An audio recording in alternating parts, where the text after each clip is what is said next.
মাছ ধরার এক আজব কৌশল। বিল ও জলাশয়ে জন্মানো কচুরিপানার ডগা দিয়েই মাছ ধরেন পিরোজপুরের মৎস্য শিকারীরা। তাদের বড়শিতে ধরা পড়ে টাকি, শিং, মাগুর, শোল, কইসহ নানান দেশি প্রজাতির মাছ। ভিন্ন কৌশলে মাছ ধরে প্রতিদিন 500 থেকে 700 টাকা পর্যন্ত আয় করেন তারা। আমাদের এলাকাটা ডাবা জায়গা, বুঝছেন, একার বিল এলাকা, ধান হয় না এবং কৃষি পাতাও ডক না, ওই একার বিল এলাকা, এজন্য প্রায় মানুষই আমরা মাছ ধরে সংসার চালাই। কচুরিপানার বড়শি দিয়ে মাছ শিকারের প্রাচীনতম এ কৌশল এখনো টিকিয়ে রেখেছেন পিরোজপুরের মৎস্য শিকারীরা। এ জেলার নাজিরপুর উপজেলার দেউলিবাড়ি দোবরা ইউনিয়নের বিলাঞ্চলে যুগের পর যুগ ধরে এভাবেই মাছ ধরা হয়। আমাদের বাপ চাচারা অনেক আগে থেকে করা, আমাদের এই জায়গা জমি নাই, এজন্য এই বড়শি বেদকেই আমাদের পেট চলে বলতে।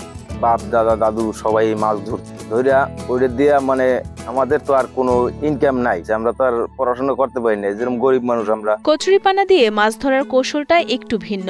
শুরুতেই তরতাজা কচুরিপানার ডগা কেটে নিতে হয়, তারপর নির্দিষ্ট মাপ অনুযায়ী কেটে নিয়ে সেটির সঙ্গে বাঁধা হয় নাইলন সুতা, আর সুতার অন্য প্রান্তে বাঁধা হয় বড়শি।